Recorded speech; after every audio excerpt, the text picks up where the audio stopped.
I am headed into the Mojave Desert wilderness to solo camp for 2 nights. I have about 2.5 gallons of water in my pack just to be safe. It takes up about half the volume of the pack and it is very heavy. So basically I'm planning to walk in as far as I can and set up a base camp from which to explore the area.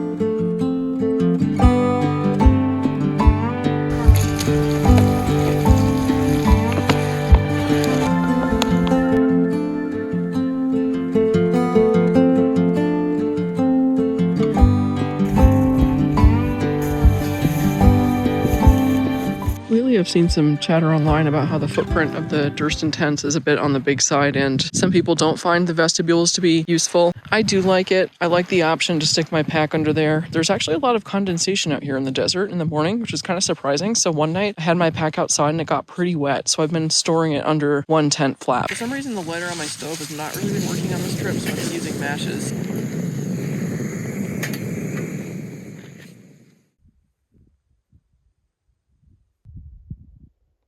There's my tent back there. I'm gonna explore up this sandy wash. Originally, I planned to come in on an old Jeep route, but the route was much more obscured than I thought, so I haven't made as much progress as I planned, but I'm just gonna see what happens today. Even though there's no bears here, I still left my beer can a good distance from my tent. I think it's just a good rule of thumb to never have any food scents near your tent at all for any kind of animals. It might be overkill, but having been in bear country a lot, I just like to be absolutely certain that my tent never smells like food ever. I did think about leaving my food in a dry bag, which would have been less bulky to bring, but I was just kind of nervous about the rodents and the ravens attacking my food, so at least with the beer can I'm certain that it will be safe. I also stashed the extra water that I brought with me inside my tent because I read online that some people, when they left their water outside, ravens pecked at it. In my pack I have everything that I need to survive the night if something unexpected happens. I have my sleeping bag, 2 emergency foil blankets which I can use to shield me on top and on the bottom, extra clothes, water, enough food to probably last the night. This hillside is filled with barrel cacti.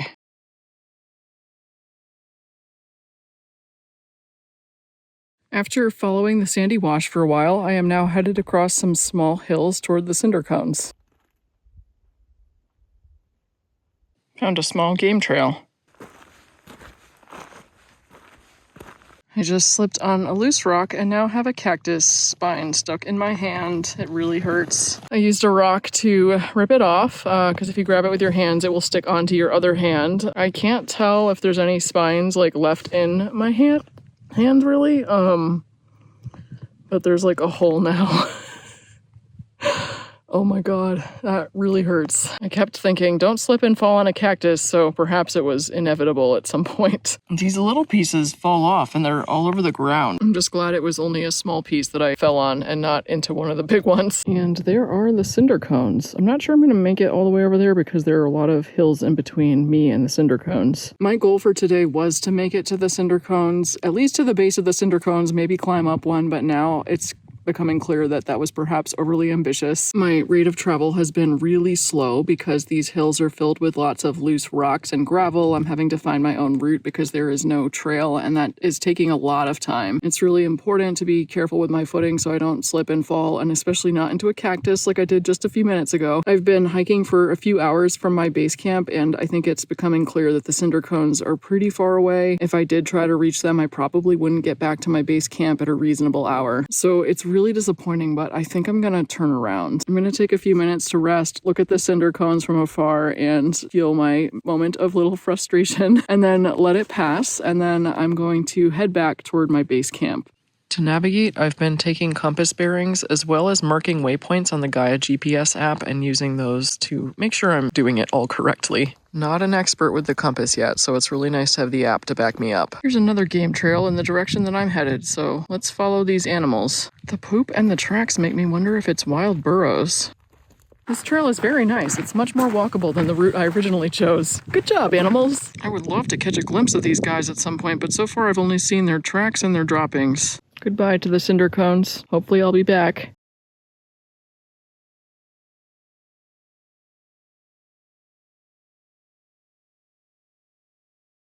I made really good time on the way back. The game trail really helped. It was a much more efficient trail than the one that I had originally taken. I am now in the Sandy Wash where I camped a bit farther down, so it's probably going to take me about 30 or 40 more minutes to get back to camp. I found this nice shady cliff area. I am going to sit here and eat my lunch.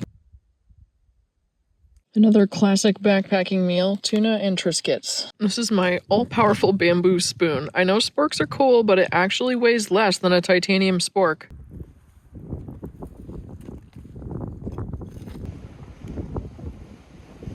I decided to check out the top of this hill, and there's my tent in the distance.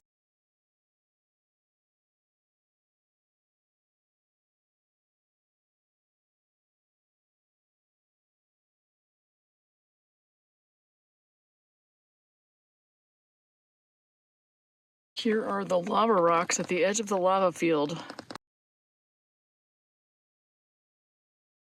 Back at my tent.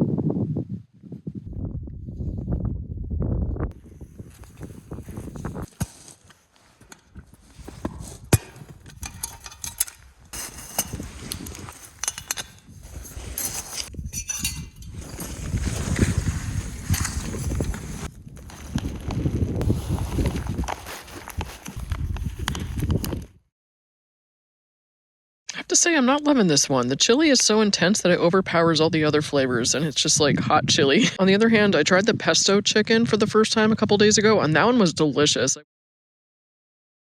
I am very glad to be in my tent for the night. I don't know why, but for some reason on this trip, I've been really fixated by the worry of being attacked by a mountain lion. I think part of it is the terrain seems really ideal for a mountain lion attack. Like with all the hills, I feel like there's a lot of places that a mountain lion could leap out from. The thing that really freaks me out about mountain lions is, unlike a lot of other animals, apparently if one is stalking you, you never hear it until it attacks. Whereas like a bear, you see a bear coming, or like you know when it's there. But mountain lions are really quiet and sneaky, so that kind of freaks me out. I've never seen one, and I kept being really worried about seeing one on this trip, so I kept like looking around, looking behind me to make sure nothing was following me. I feel like because I'm alone and I'm sort of a smaller person, I might look like a nice piece of prey for a mountain lion. Also, it does not help that the book that I was reading, Fire on the Mountain, had a scene where the little boy sees a mountain lion and he gets really scared, but then fortunately his grandpa comes and scares the mountain lion off. I was worried about it before that, but reading that scene did not help. I feel better being in the tent. As far as I know, they don't generally attack people inside tents.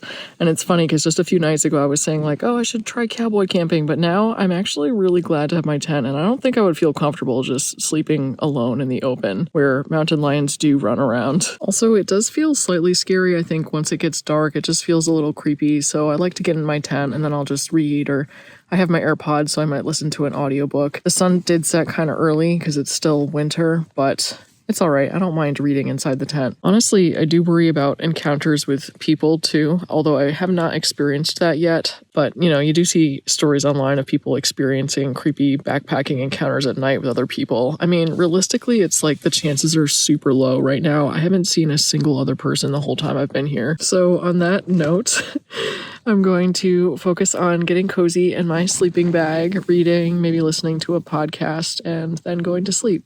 Good morning. It is my last day here, the day that I am hiking out. I'm heating up some water for tea, and also since this is the last meal I'll be eating out here that requires use of the fuel, I will be using up the last of this fuel canister, which shouldn't be much by the feel of it at this point. The flame is losing strength just as I hear my water starting to boil. How perfect. It's always so satisfying to get it just right with the gas canister. I was tempted to get the big one, but then I was like, no, it's always more than you need. I've been out here for 5 or 6 days. I'm not totally sure.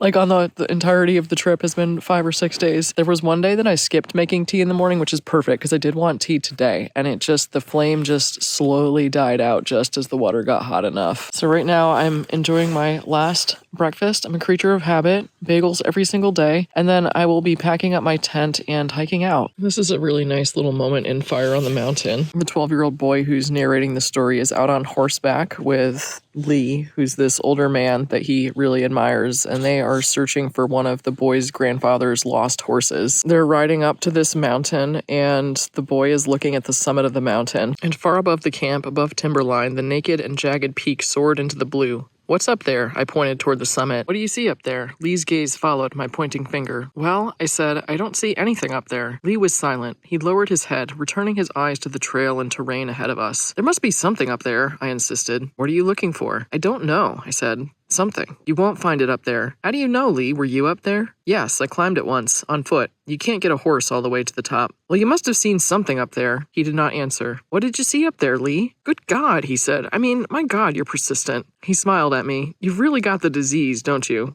What disease? The disease. I don't know what else to call it. I almost feel sorry for the woman who marries you. I'm not going to marry anybody. I like horses better. That's a twist. I really like how he calls that feeling the disease here. I think it's really funny. I definitely feel like my wanderlust is a disease at times.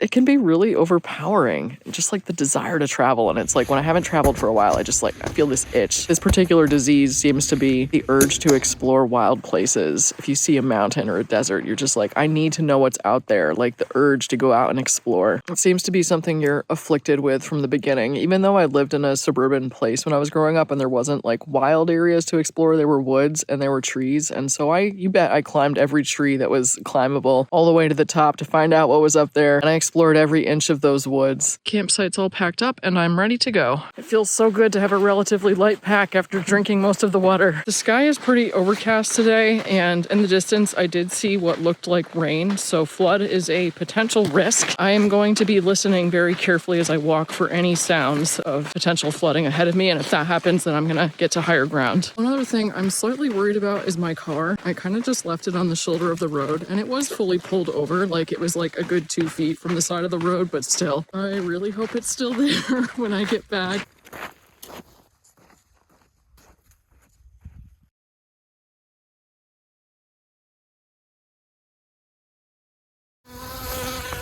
I just saw a small group of what I think were quails walking along the ground. They were so cute. It's really hard to get the animals here on camera. I've seen lizards, I've seen various rodents and birds, but they're all really fast. I saw one lizard run across the sand. I have never seen an animal move so quickly. So unfortunately, I haven't been able to get any good shots of them, but it's been fun to see them. When I leave a backpacking trip, my heart always aches a little for the peaks not climbed, the places not explored, but it motivates me to keep going and to come back again for future trips. I'm happy I took on the challenge of wandering into those hills behind me with no idea what I was going to find. It was a bit scary to wander off on a route of my own making, but I think I did pretty well navigating, and I'm glad I took on the challenge. I loved the desert landscape, and I look forward to returning to the Mojave Preserve again sometime in the future.